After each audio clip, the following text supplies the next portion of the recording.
Cricket Mahakumbh में trophy को पूरी टीम एक साथ उठाती है और सेलिब्रेट करती है।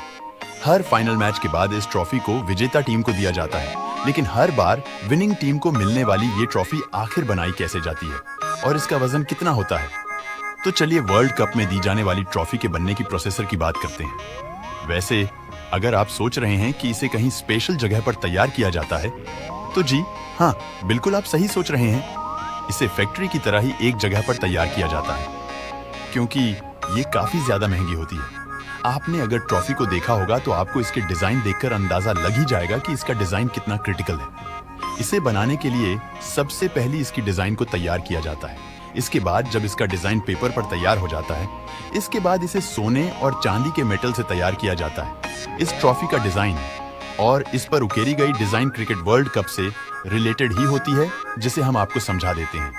इस ट्रॉफी के टॉप पार्ट पर जो ग्लोब होता है वो क्रिकेट की बॉल को शो करता है और उसका शेप सेम बॉल के जैसा ही होता है, और जो डिजाइन वॉल पर होती है वो ही ट्रॉफी के बॉल पर भी होती है। जब हम इस ट्रॉफी के पिलर्स की बात करते हैं तो इसके पिलर्स क्रिकेट के स्टंप्स को शो करते हैं। इसे बनाने के लिए सबसे पहले सोने और चांदी के मेटल्स को लिया जाता है और डिजाइन के अनुसार ही ट्रॉफी को तैयार किया जाता है। इसके बाद वर्ल्ड कप ट्रॉफी के अलग अलग टुकड़ों को बनाया जाएगा। इसके लिए सबसे पहले ट्रॉफी के बीच के पार्ट को तैयार किया जाता है, जिसमें पिलर आते हैं, और इन्हीं पिलर्स पर ट्रॉफी के ऊपर का पार्ट टिका दिया जाता है।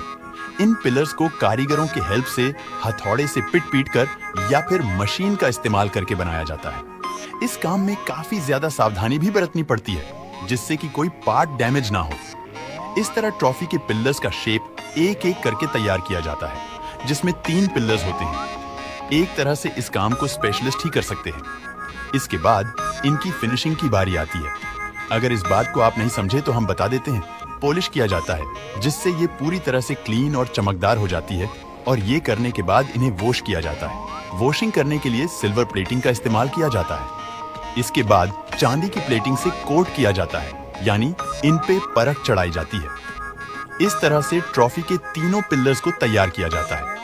अब इसे दूसरे पार्ट में जोड़ा जाएगा, और इससे पहले हम ट्रॉफी के टॉप पार्ट को तैयार कर लेते हैं। ट्रॉफी के टॉप पार्ट को तैयार करने के लिए गोल्ड मेटल्स का यूज किया जाता है।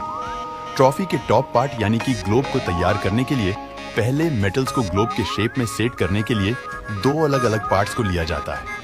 इन्हें ग्लोब पर शेप देने के लिए आपस में जोड़ दिया जाता है। इस काम को पूरा करने के बाद ग्लोब के ऊपर एक तरह के डिजाइन को उकेरा जाएगा। इसके लिए एक्सपर्ट्स की मदद से कई तरह के टूल्स के हेल्प से इस पर हाथों से डिजाइन को तैयार किया जाता है। इसके बाद इस ट्रॉफी की फिनिशिंग करी जाती है, और जब ये पूरी तरह से तैयार हो जाता है और इस तरह आपकी ट्रॉफी बनकर तैयार हो जाती है, जैसा कि आप यहाँ देख सकते हैं। आपको बता देते हैं कि खेलों में दी जाने वाली कई तरह की ट्रॉफियां बनाई जाती है और उनके डिजाइन और शेप बिल्कुल अलग अलग होते हैं। आप जानकर हैरान रह जाएंगे कि इस ट्रॉफी का वजन करीब 12 किलोग्राम होता है और इसकी कीमत लाखों में होती है। दोस्तों, ये जानकारी आपको कैसी लगी, हमें कमेंट बॉक्स में जरूर बताना।